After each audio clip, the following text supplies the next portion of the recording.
Kyle's going to be teaching this morning, and he was putting his PowerPoint together. He had everything all together, and his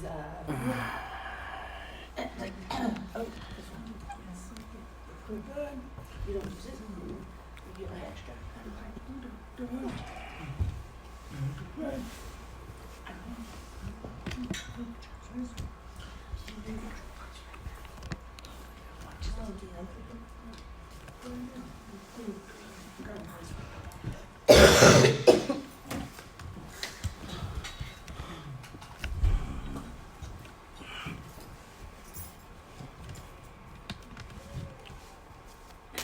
Amen. I'll always remember to give you how to do this.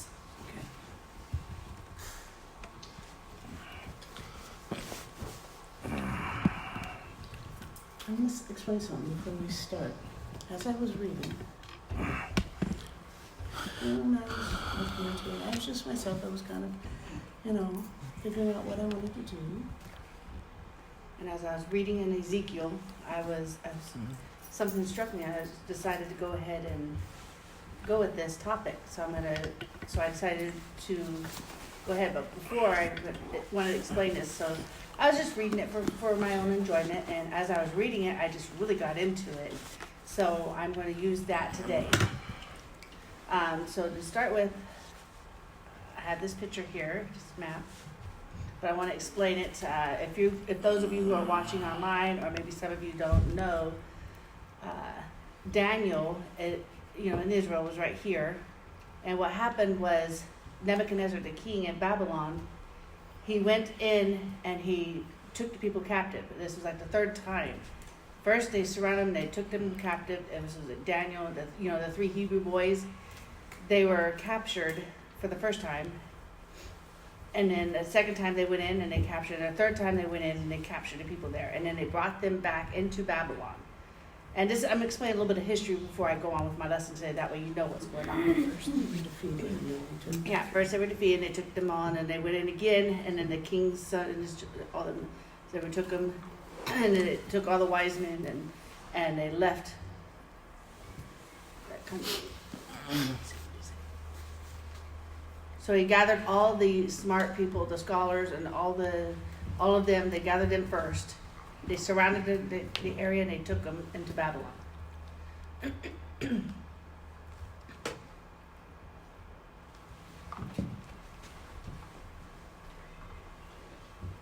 And then, so everybody was taken into Babylon.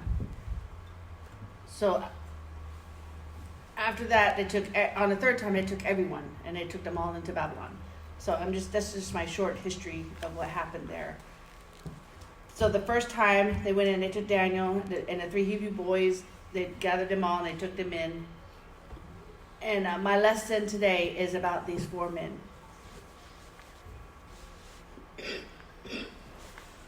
I have one more thing before I go on to the next slide. My lesson today is just a pretty simple point, but the devil will try to destroy and try to twist your identity and try to ruin your relationship with God. But he has all these different ways that he can do this. And Daniel as I was reading it, all these different approaches that he used was really interesting. And it applies to our lives today. And in Daniel chapter 1, verses 6 through 7 says, and this is before this happened, before they went in and took all the people to Babylon. It starts in verse 6. It said, now these, among these were the children of Judah, Daniel, Hananiah, Mishael, and Azariah. And these are the four Hebrew people. And they had gathered them all, and they took those 4 Hebrew boys.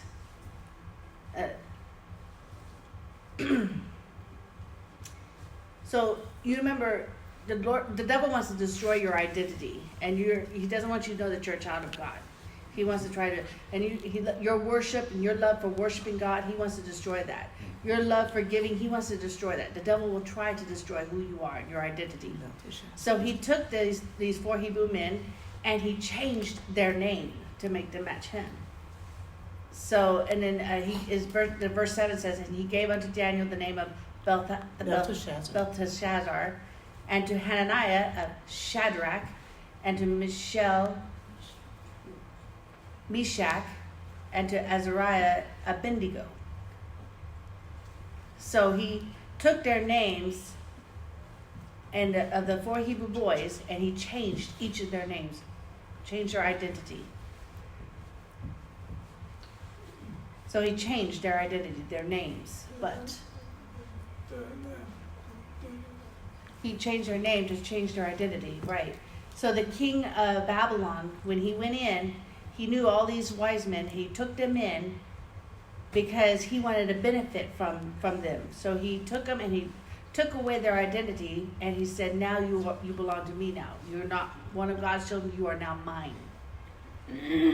And for example, these names here, if I was to split these names, each of their names, they have a meaning. If I have their first names have a meaning, and then the second names that they were given have another meaning. And this will amaze you.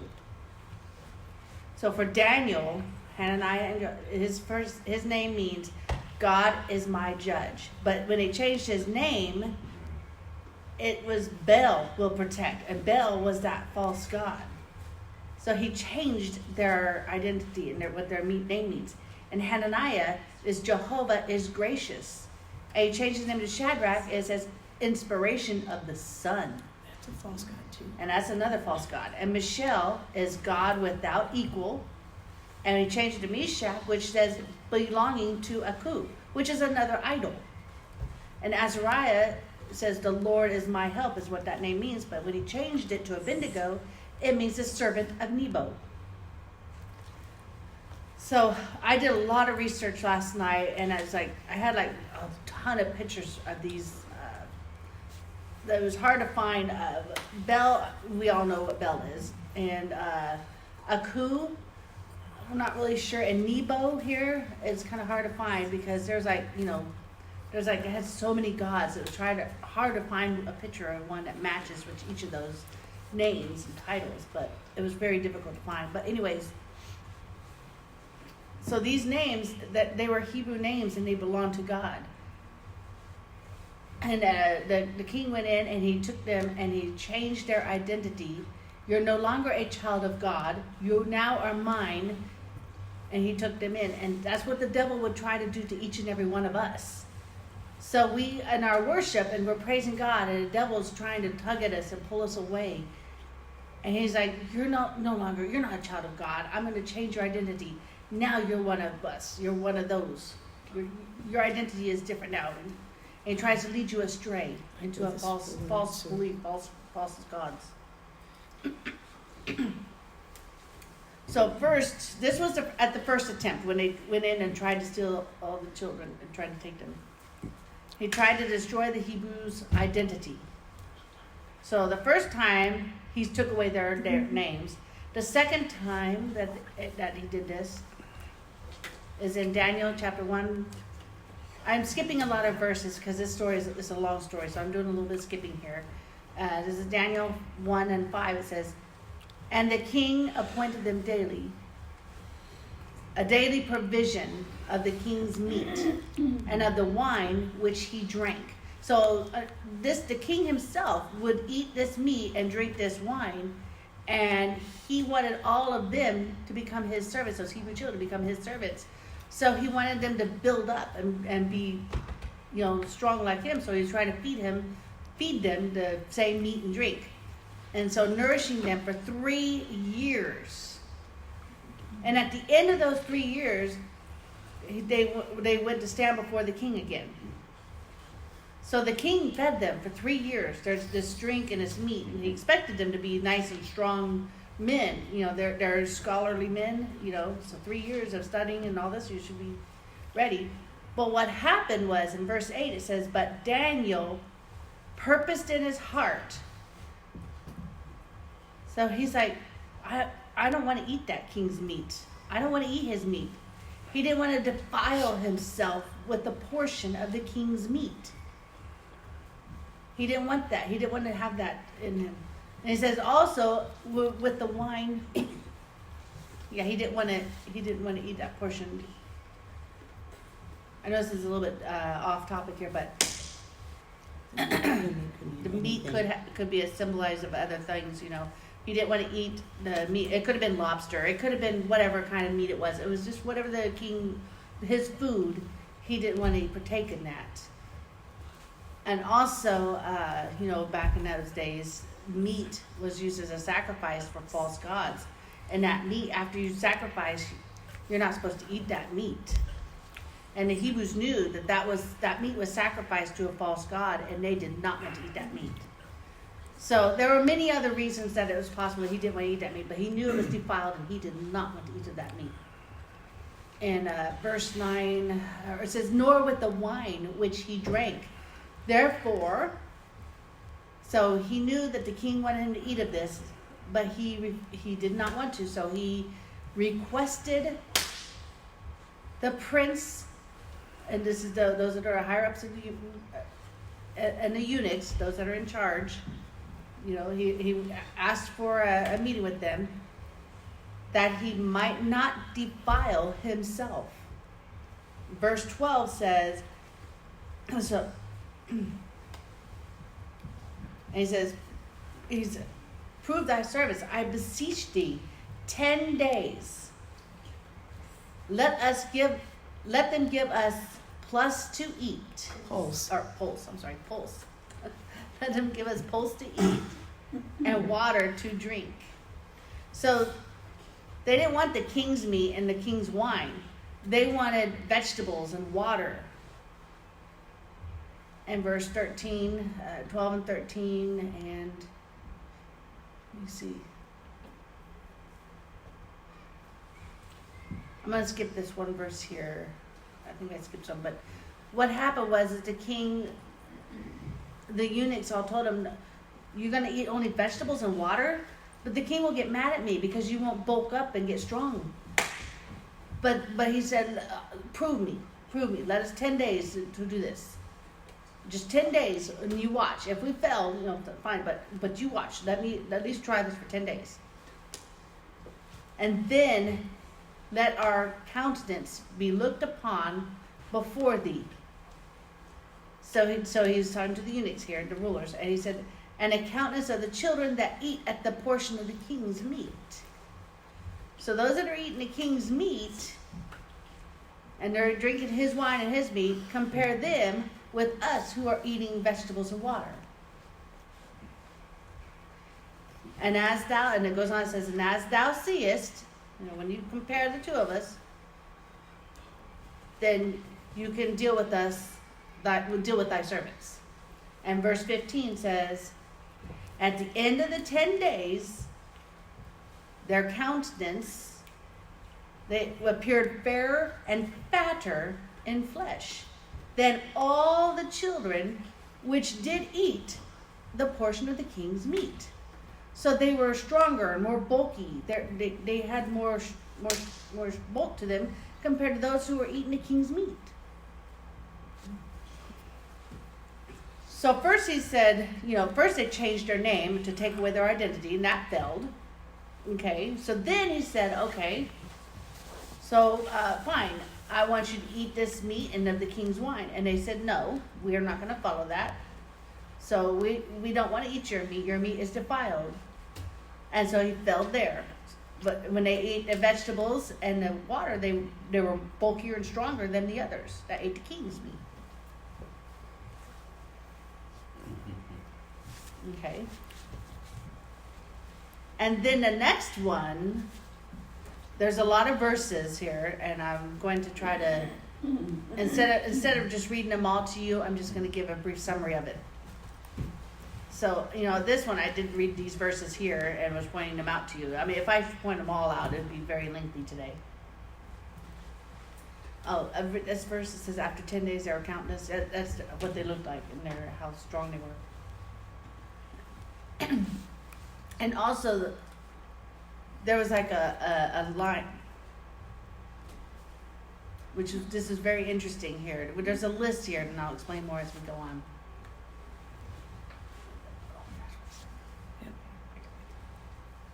You want to read this for yourself, or you want me to go on? And Nebuchadnezzar was the king. So basically what happened here is the king, Nebuchadnezzar, he had an idol built, and he wanted all of the people that they all had to worship this idol. They said, when a trumpet sound and the music starts, everybody must bow down and worship this idol. So when the music started, everybody bowed down except for these three people. And the king was very angry, and he called them over, and he spoke to them, and he said, why didn't you bow down? And he says, do you not serve my gods, nor worship my golden image, which I have set up? This is my golden image I set up. You refuse to bow down and worship it? And he said, okay, the first time, or the second time that you hear this music, when you hear it, you must bow down. And he made this, remember, he had this idol made. He said the first time he fell, do you understand? He warned them. He said, when you hear this music, you need to bow down. But they refused to worship. And he said, if you don't worship, you will be cast into a fiery furnace. And so what exactly it looked like, I'm not sure. I mean, it could have been just a very hot fiery furnace, a big old round thing. Obviously it's not going to be good because you will die. Obviously it's a horrible place. But these three Hebrew boys, they had determined in their minds, all right, the king, I understand what you said. Okay. They had a choice. They could either bow down to this image and be saved, or they could be cast into a furnace. They had a choice. They had to make a decision. So, but remember, what's their identity? These are Hebrew boys. They believe in the one true God. So they're saying, I have to make a choice here. Okay, fine. So I'm jumping ahead of myself. I need to back up a little bit. So he said, if you three boys refuse to worship, you're going to be cast into this furnace. So he said, okay. He commanded them. He's like, and who is that? Who is that God that will deliver you out of my hands? Who can save you? I mean, no one's going to save you from my hands. You must bow down. Where's your God? I don't see him. Where's your God? Who's going to save you? There's no one. It was a challenge and a mockery. So he was basically bullying these three Hebrew boys. He was challenging them, bullying them. And he said, this is it.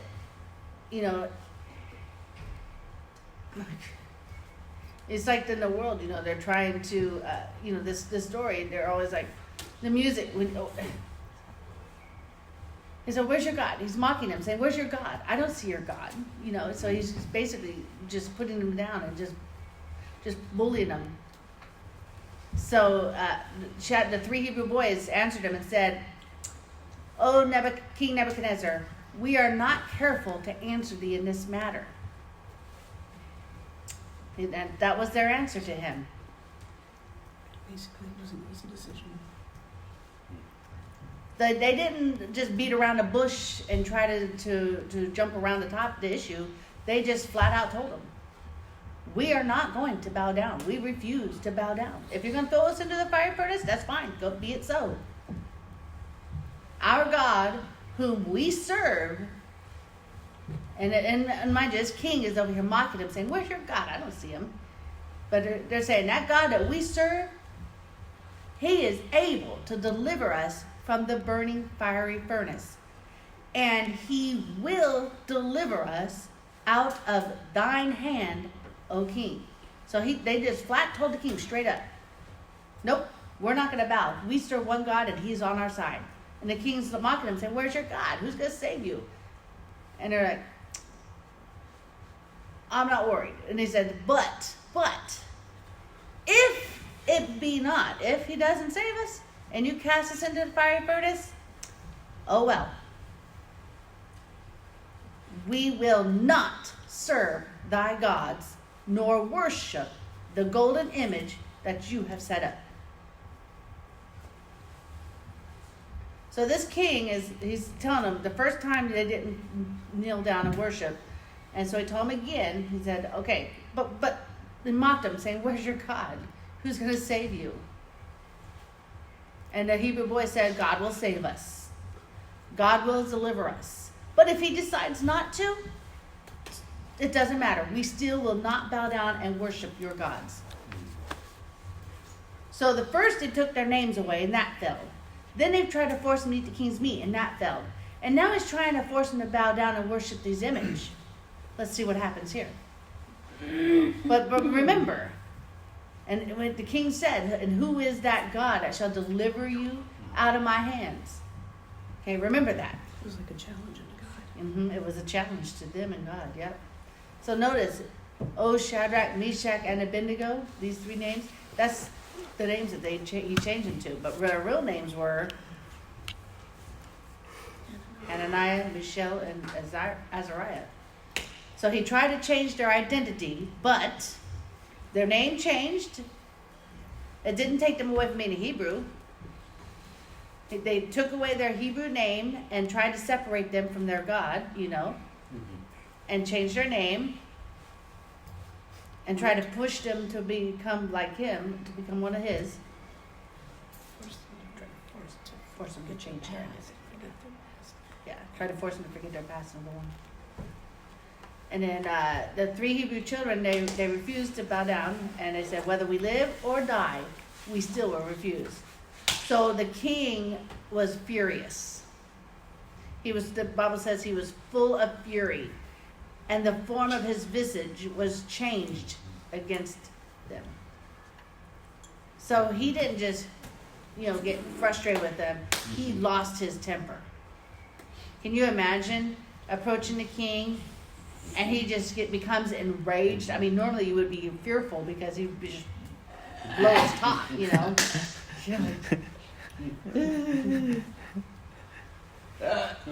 But that's a good example, actually. The devil is not going to flatter you. He's going to try to push you out and he's not just going to be subtle about what he does. I mean, he's just going to try to do whatever he can to get you out. But the Bible says you just resist the devil and he will flee. He has to. So the verse says that the Nebuchadnezzar was full of fury and he was just enraged against the three Hebrew children. And thus he spoke, and he commanded that they should heat the furnace 7 times hotter. Not 3 or 4 times, but 7 times hotter than it was. So it's just 7 times than a normal heat. It was 7 times hotter. I mean, you go in that, you're going to burn up instantly. But just in a normal heat. But can you imagine it being 7 times hotter than the normal heat? And verse 20 says, and he told the men, he told his soldiers, he commanded the most mighty men that were in his army. He said to bind the 3 Hebrew children and cast them into the burning fiery furnace. So the king said, you refuse to bow? Okay, fine. So he picked his mightiest men and he commanded them to throw them into that furnace. And mind you, that furnace was 7 times hotter than normal. So they did. They were bound hand and foot. They bound their coats, their hosen, their hats, and their other garments, and were cast into the midst of the burning fiery furnace. So the king commanded them to be bound up, and they had to be carried and cast into this furnace. Verse 22 says, therefore, remember, he commanded them to bind him up and take him. He was angry at this point. He was furious.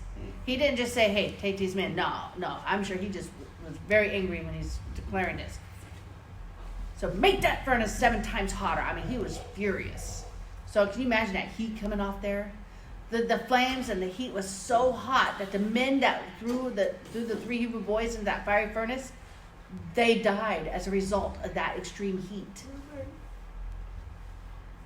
So, I mean, that heat, as they're trying to throw them in, that heat overtook them, and they died as they were casting them in. They didn't go into fire. They weren't in the fire. Hold on. No, you're jumping ahead of me. So those men that threw them in, the heat from the fire overtook them, and they died. So those 3 Hebrew children, they're in the fire furnace. And yeah.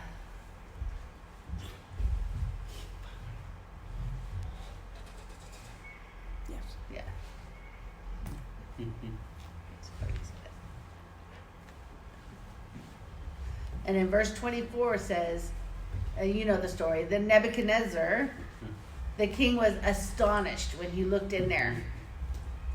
And he rose up in haste, and he spake unto the counselors, and said, hey, didn't we cast 3 men bound into the midst of the fire? And they said, yes, true, O king.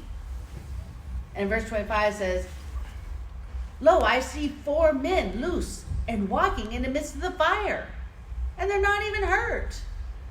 And if you go back a little bit, and remember the 3 Hebrews that said God will save us, and we jump back ahead, and they're like, we see 4 people in this fire. We see 4. And he went, and he said, when he got the 3 Hebrew children, his attitude changed. Yeah. And said, ye servants of the Most High God, from questioning who is that God, Oh, there you go. Yeah. we come forward and we see you servants of the Most High God. And he says, come hither. Mm-hmm. Okay. So they came out of the midst of the fire, and verse 27 says, the princes, the governors, the captains, and the king's counselors all gathered together, saw these men upon whose bodies the fire had no power, nor was a hair on their heads singed, neither were their coats singed, nor the smell of fire had passed on them. You know, when you normally get near a campfire, that smell from the fire is on you. But when they cast him in and they pulled him out of the fire, there was no smell on it. There was no trace of that fire on him. So I this part that I underlined here, I was really fascinated with. His result, you know, first he cast him into the fire furnace. He was angry, he was mad, he was mocking him, saying, where's your God? You know, who's going to deliver you? And now he's changed his complete attitude, and he's saying, you servants of the Most High God, come forth. So first he changed their name, and it failed. They tried to force him to eat their meat, and he failed. Cast him into fire, tried to force them to worship his idol, but they failed. And he's like mocking them, saying, who's going to deliver you? And, you know, sometimes today in our lives, we think that all the pressures of life, we feel like we're alone. We're like, where's God? And you feel like, God can make a way. But you think, oh, there's so much that's happening. There's so much sin. There's so much. So I've done so much. But understand, these 3 Hebrew children, the king did so much to them. He tried to force them to worship, tried to force them to change, but they did not. God was still with them. He led them out of that fiery furnace, and led them out of that trouble. So God has a way of escape for each and every one of you. So you think, those 3 Hebrew children, they refused to bow down. You know, you think they refused to worship that false god. They refused to bow down. But where did they get this law that they remembered? This was in Deuteronomy 14, verse 20. In Daniel chapter 3, verse 18, restates it. It says, we will not serve thy gods, nor worship the golden image which thou hast set up. This goes all the way back to Daniel, or Deuteronomy. And they remembered in Deuteronomy chapter 14, verse 20, and they remembered those verses. And they quoted them. And if you go to Deuteronomy chapter 4, verse 14 through 19 here, and it says, and the Lord commanded me. And remember, this is at the time, he's speaking to the children of Israel, they're being led out, or being led captive, rather. And the Lord commanded me at that time to teach you the statutes and judgments. And it says, take ye therefore good heeds unto yourselves. So understand, God led those three.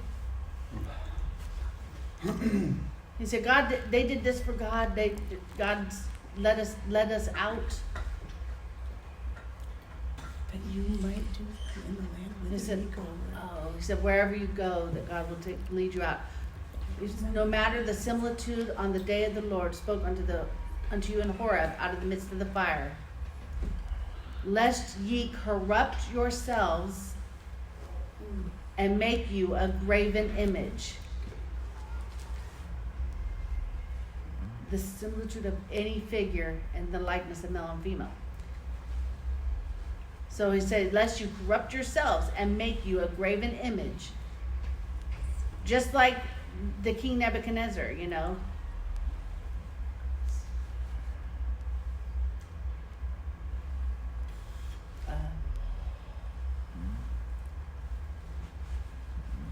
So they try to imitate and make an image and think that that's God. When Aaron, just like they did when Moses went up to the Mountain of Transfiguration and Aaron made a god, a cow, and they all worshipped that cow. But he said, don't do that. Don't corrupt yourselves in the likeness of any beast that is on earth, in the likeness of any winged fowl that flieth in the air, in the likeness of anything that creepeth on the ground, in the likeness of the fish that is in the waters beneath it, lest thou lift up thine eyes into heaven, and when thou seest the sun and the moon and the stars, even a host of heaven, shouldest be driven to worship them. So instead of taking your eyes off of God and worship an idol, you can't do that. But he knew. And he laid down this law. So these three Hebrew children, they knew that they were not supposed to worship any idol. There was no comparison. That they could not make any idol to worship. They knew that there's only one God, and they would refuse to do that.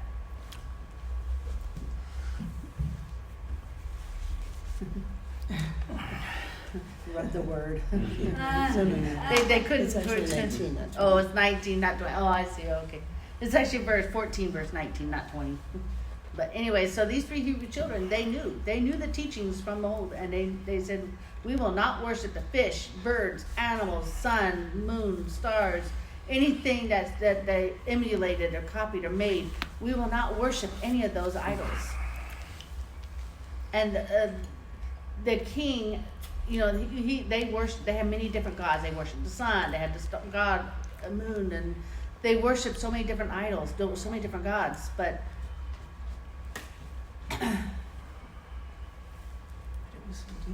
it was so deeply ingrained within them not to worship any idols.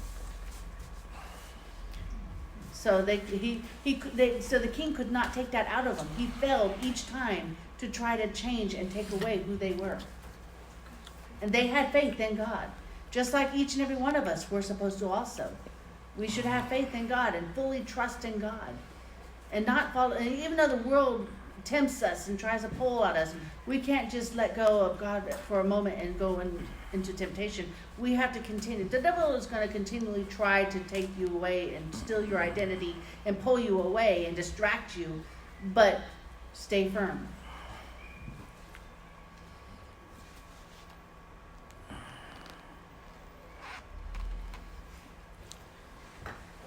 And Daniel 6 verse 10 here So this is the next time that he tried. It says, and now when Daniel, and understand, this is all those verses, I explained those, and I'm going to focus on this verse here now.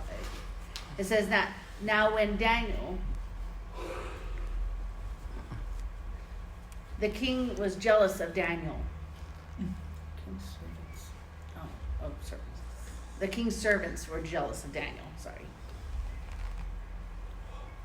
And they knew that he worshiped God. They knew that he was a Hebrew and he worshiped one God. And they knew that. They knew he refused to bow down and worship to that idol. They knew that, but they knew he wouldn't. And he's like, we were supposed to worship that idol. The law was commanded that you were supposed to bow down and worship. So there was a law that was decreed. There was a law that was made. And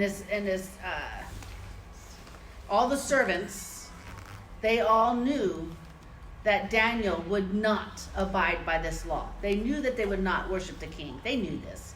Because they knew the 3 Hebrew boys, he knew who they were. And he knew Daniel, they were trying to think, how could we get rid of Daniel? And we know that he's going to refuse to worship a king or refuse to worship an idol. They knew this. And we should be the same. The world should look at you and know that you are not going to participate in any of that stuff. They should know. Right.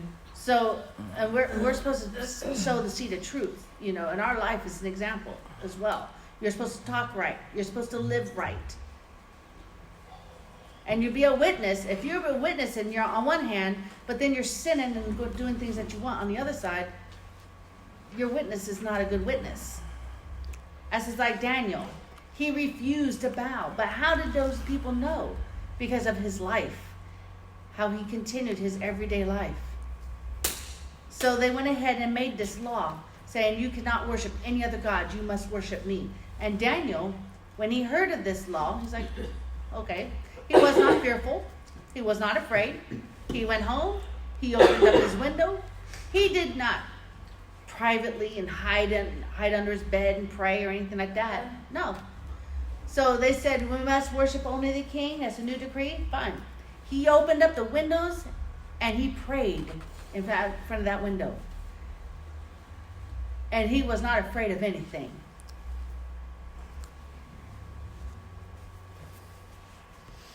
So he would open up his window. Yeah, that was his still. He would open up his window. This was his habit. He would do this. Open up his window and he would pray, facing the east. Yeah, the east. The east, yeah. So he wasn't timid with his prayers at all. Sometimes we're as Christians. Someone asks you, "Are you a Christian?" And we kind of get bashful and afraid to answer. But why do we do that? And why do we get afraid to say we're a Christian? Daniel, he was a Christian, and as a result, he was thrown in a den of lions. He was punished. But we're not punished unto death for being a Christian. But he was. But yet when people ask us, are you a Christian? We tend to kind of hem-haw around it. But with his it says in here that Daniel, when that writing happened, he opened up his window.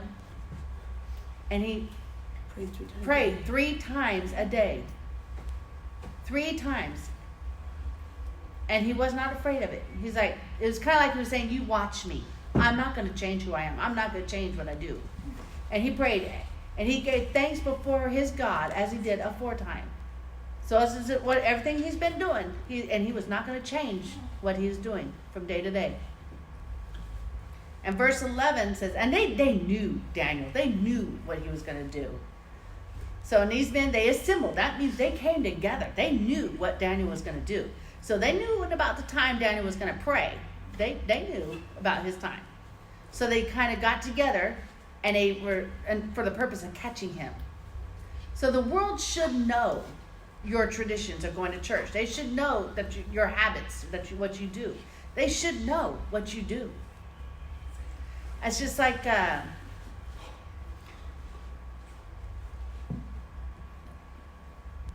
It's just kind of makes you feel a little bit guilty here. Speaks to your hearts here. I mean, I'm not talking about something that happened once in a while. Go to church once in a while. Oh, you go to church? Oh, and then you kind of feel like, oh, yeah, I really should be going to church more. I mean, that kind of guilt, that's obvious, but people should know that and think they should see that you go to church a lot and feel guilty that they need to go to church more too.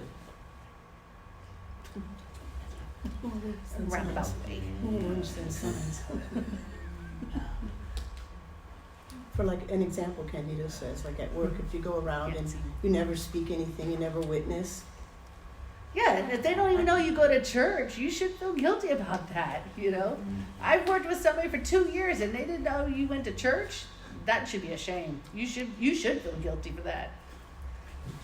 But if you go out, you don't go out and just like tell people everything about, I go to church. You don't do that, You're not trying to force people, hey, you go to church, But your daily life is an example. Your everyday life is an example. And you're like, oh man, church was awesome. It's really simple to do that. You don't even have to preach to them. I mean, it's just like you're with these people 5, 6, all these days. Oh, on the weekend, I go to church. Oh, what are you doing on the weekend? Oh, I'm going to church. So, for example, my coworker and I go into work and I sit down, and we have all these computers. And they're kind of asking everybody, hey, asking all the kids at school. They're like, hey, what do you do at work?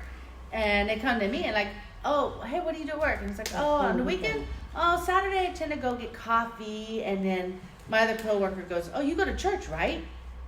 So my coworker, he knew right away. He's like, oh, yeah, every Sunday I do go to church. That's right. So that's my point. Is he knew your life should be like that. It should be an example. The world should know that you are faithful. The world should know that you go to church, what you believe in. They should know this. When I started working as an interpreter, I walked into the office for the interpreter's wait, and they looked at me, and I was talking a little bit of scripture, and then they said, you go to church like Evelyn. So they connected us immediately. That's a good example. It's easier for them to notice a woman because we wear dresses and stuff. But for men, it's a little bit different, It's true. You must have that light shining from inside you,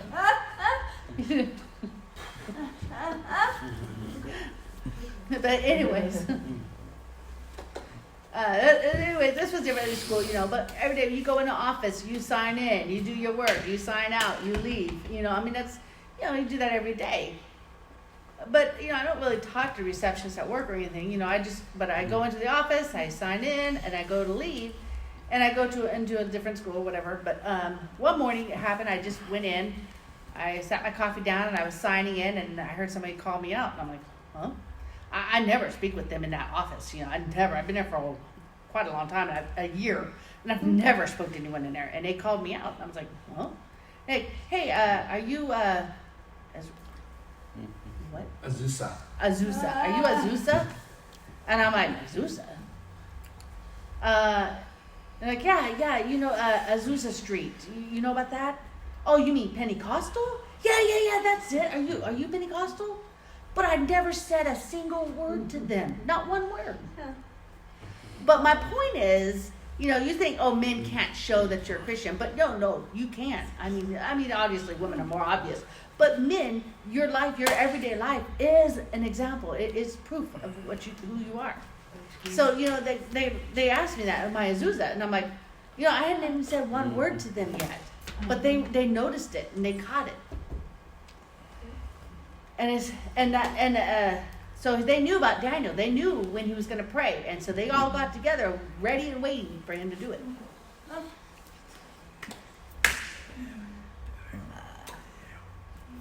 So it's hard to, for men it's hard to identify if they're Pentecostal or what religion they are. But so you can identify that you are different. That's they know that you're not just like everybody else. you talk nice, clean, and you dress nicely, and you act differently.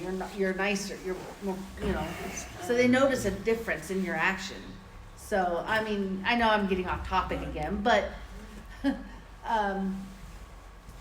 I went in from another job here, and I'd never met this other interpreter, and I started working, and I was interpreting, and after we switched, when we, there was a break time, and so the interpreter and I were talking, and we're like, oh, they started to say something, and they're like, oh, I'm so sorry, I shouldn't say that. But I didn't say a single word about being a Christian or anything. But people just know, they can feel it, they can sense it, that you're different. Oh. So yeah, exactly. They can feel the difference when they're around you. They notice a difference. So it's like when you, as you get closer to God, you emulate God. So it's like He's shining through you. Really, we have peace all over us. And also our eyes are not hard looking. It looks really nice. And the men and the women, you can see a shine on the face. And we're happy. And the world is just very down. Yeah. Okay, so now that we've kind of gone off topic, now to bring it back in. So your life should be an example, and it should point people to Him.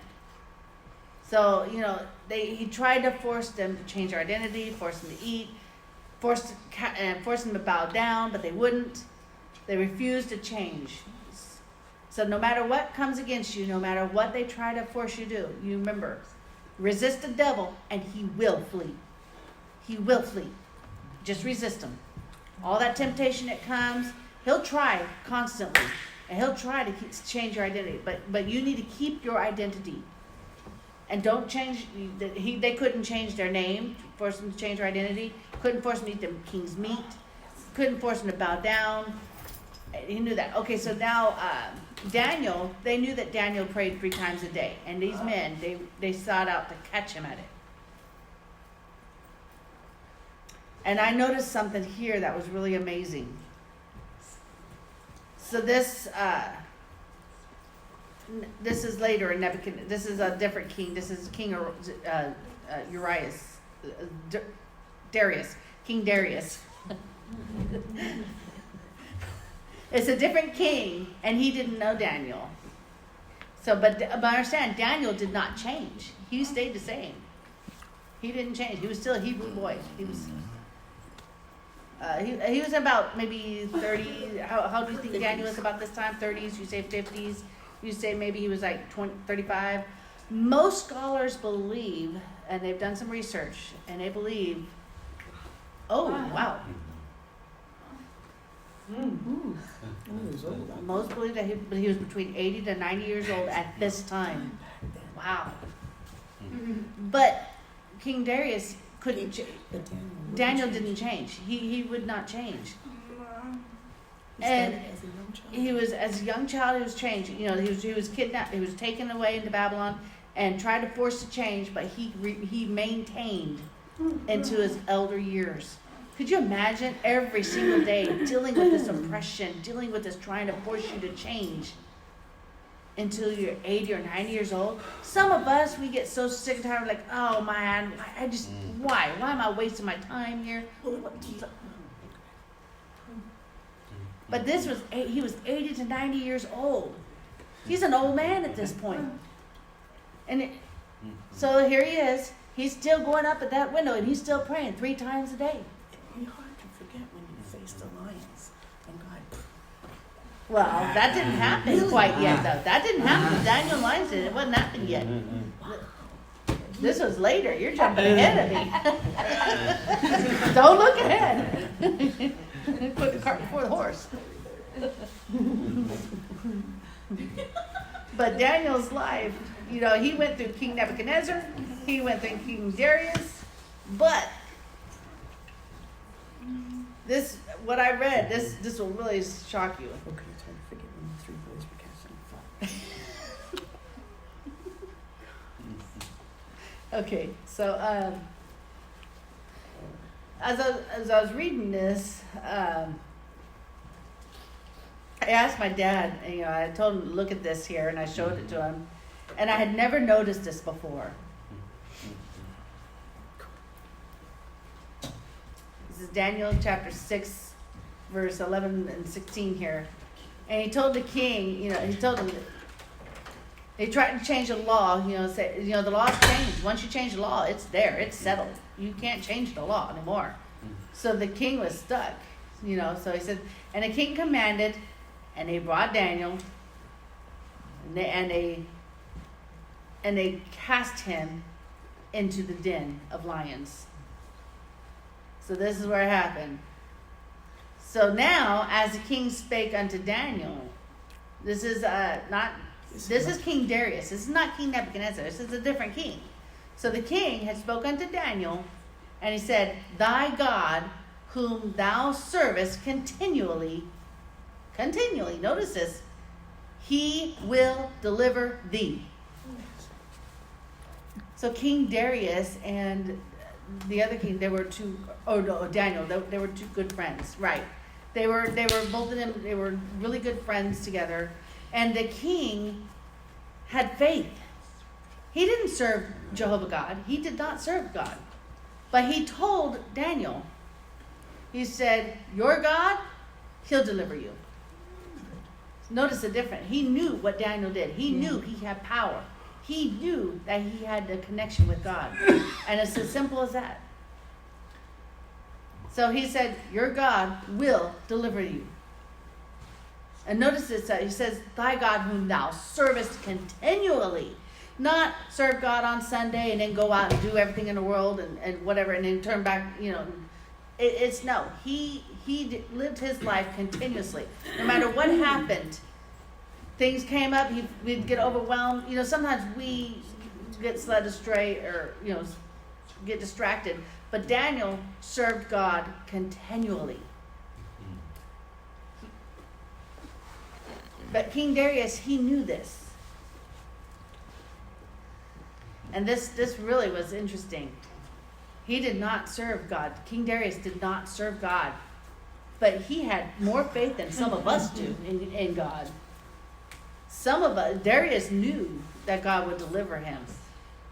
But so some of us, we have a little bit guilty here. Some of us, we get discouraged. But he didn't worship God, but he knew that he would deliver Daniel. I mean, some of us, we kind of feel guilty, about our own inadequacy sometimes. The next scripture tells you. Hold on, don't jump ahead. Hold on.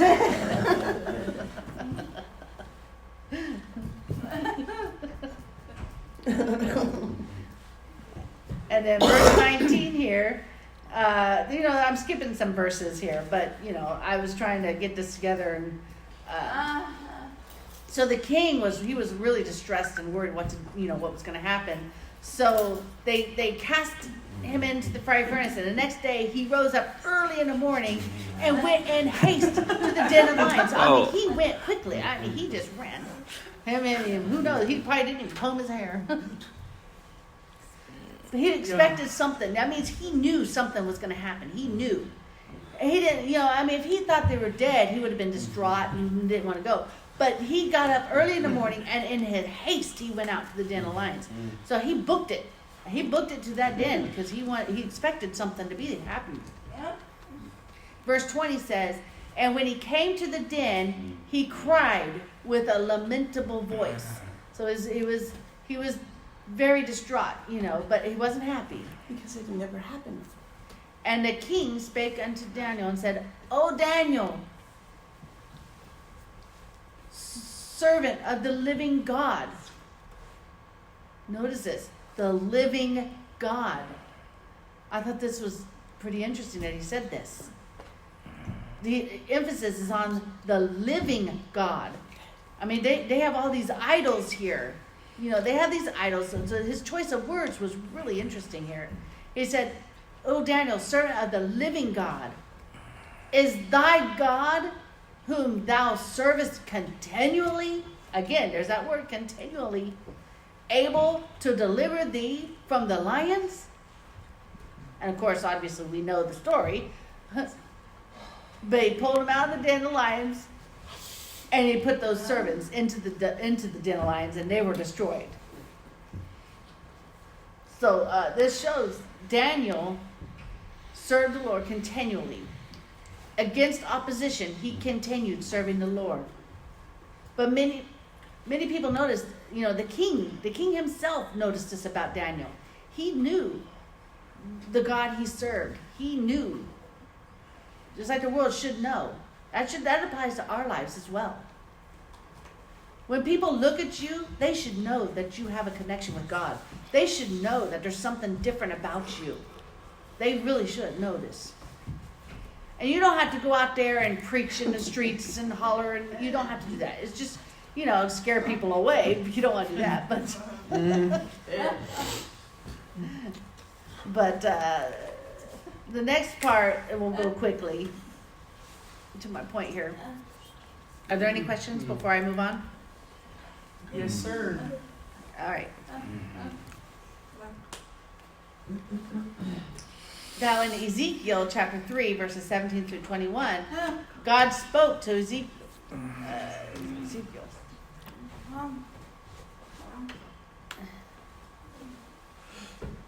Verse 17 says, Son of man, he's speaking to Ezekiel here, but again, it applies to our lives as well. He says, Son of man, I have made thee a watchman unto the house of Israel. Therefore, hear the words at my mouth and give them a warning from me. So he's telling Ezekiel, he said, the words I give to you, I'm going to give you some words. It's our responsibility to pass this around, to let others know. And give them a warning from me. He's talking about the world. He's talking about everybody. God gave us a word, and we're not supposed to hide this word in our pockets, in our hearts. We're not supposed to keep it. We got to pass it on to others. We got to pass it on to give it to everyone we meet.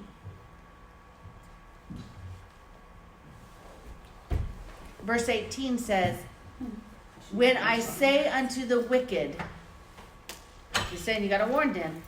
When I say unto the wicked, thou shalt surely, is speaking unto them, but whose mouth is actually saying the words. He says, give them a warning from me. So God gives you a word, and you're supposed to speak those words out. And it says, when I say unto the wicked, he's telling them, you need to go tell these people. When I say unto the wicked, thou shalt surely die, and thou givest him not a warning. You know he's going to die. You know that sinner's going to die, but you just let them go about their lives, and you don't give them that warning. You don't say a word to him, nor speakest to warn the wicked from his wicked ways, to save his life. You refuse to do it to save his life. That same wicked man that you refuse to warn, nor shall die in his sins, but his blood will I require at thy hands. So you are responsible. We can't just say, oh, wow, God's awesome. Oh, okay, well, hold on, I'll tell you later, or whatever. No, we all have a responsibility to take that word that God gives us and pass it and share it along with others. That's our responsibility.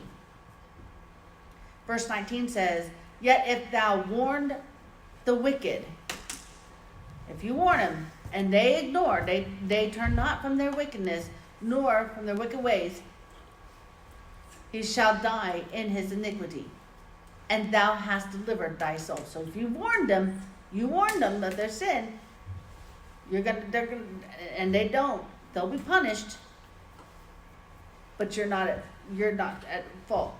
And again, with a righteous man doth turn from his righteousness. So if he slides away and at first he's living right, and then he changes, and he committeth iniquity, sin, and I lay a stumbling block before him, because thou hast not given him a warning, he shall die in his sins, and his righteousness which he hath not done shall not be remembered, but his blood will I require at thine hand. Nevertheless, if thou warn the righteous man, and that righteous sin not, and he doth not sin, he shall surely live, because he is warned. Also thou hast delivered thy soul. So as I was reading this, some of you probably don't really think about it. You're thinking, how does this really apply to me? It's their responsibility to get, to repent of their sins. Yeah, but you're like, as I was reading these verses, it's like our responsibility when God gives us a word to pass it along. We don't just look at their sin and just kind of stand by and say, and we know that they're going to fail. God's going to punish them, yes, but God will punish us as well. And I'm on my last, and then I'm finished. Matthew 28:19 and 20 says, go ye therefore and teach all nations, baptizing them in the name of the Father, Son, and the Holy Ghost, teaching them to observe all things whatsoever I have commanded you. And lo, I am with you always, even unto the end of the world. And Mark chapter 16, verse 15 says, and he said unto them, go ye into all the world and preach the gospel to every creature. Matthew chapter 5, verse 16 says, let your light so shine before men, and that they may see your good works and glorify your Father which is in heaven. Which means we have to live right as well. You have to live right. 1 Peter 3, verse 15 says, but sanctify the Lord God in your hearts, and be ready always to give an answer to every man that asketh you a reason of the hope that is in you with meekness and fear. So that they notice that you have something, and you have that answer. You have that answer. You have to make sure that you're ready to give them that answer. So if you're out there doing your own thing and they ask you, and you're not going to have that, you're not going to be ready. You have to be living right. Like Daniel, he lived for God. He served God continually. He was ready at all times. You have to be ready at all times. Romans chapter 1, verse 16 says, for I am not ashamed of the gospel of Christ, for it is a power of salvation unto God to everyone that believeth, the Jews first, also the Greeks. Psalms 49 and 10. I have preached righteousness in the great nation. Lo, I have not refrained my lips, O Lord, thou knowest. I have not hid thy righteousness within my heart. I have declared thy faithfulness and thy salvation. I have not concealed thy loving kindness and thy truth from the great congregation.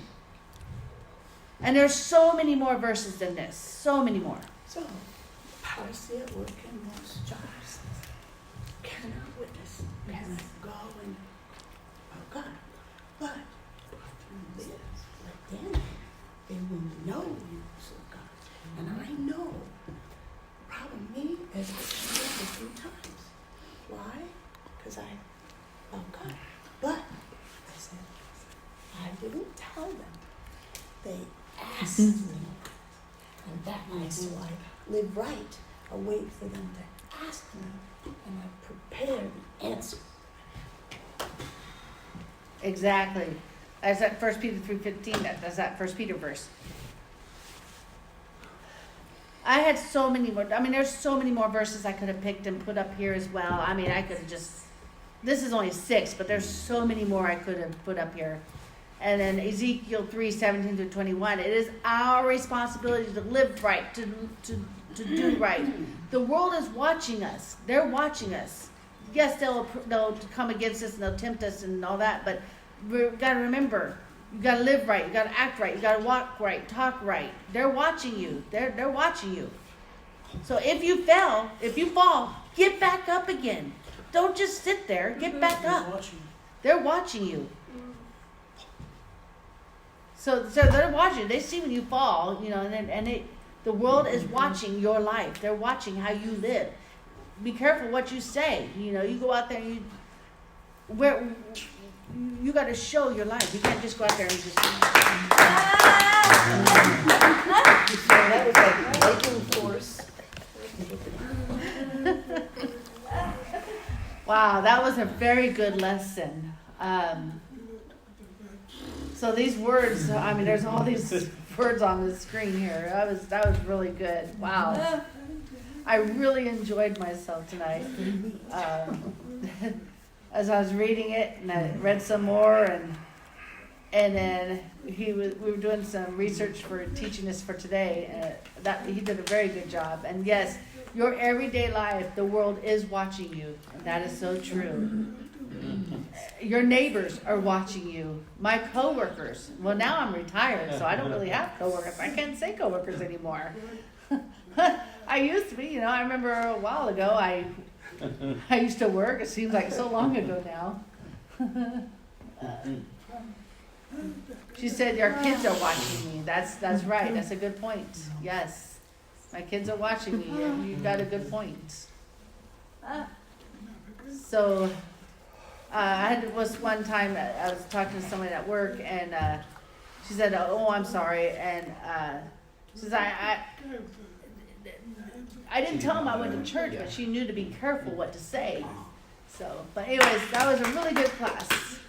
So let's go ahead and pray for closing. And Lord, I thank you for your word tonight. We thank you that the words here, that we can take in these words and take it in and just soak it in.